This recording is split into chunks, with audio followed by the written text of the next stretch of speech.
இதா ஒவ்வொரு நாள் மாலை பொழுதிலும் நடைப்பயிற்சி செய்வதுண்டு.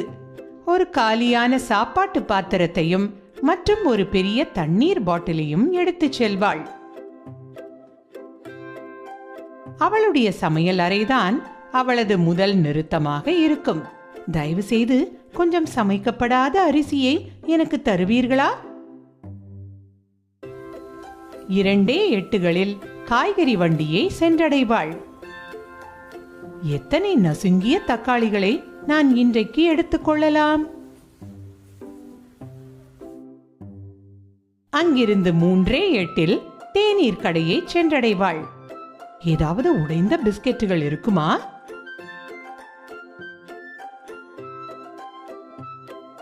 கடற்கரைக்கு 4 எட்டுகளில் சென்றடைவாள். அதிக நாற்றமடிக்கும் மீனை எனக்காக நீங்கள் வைத்திருக்கிறீர்கள் என்று நம்புகிறேன்.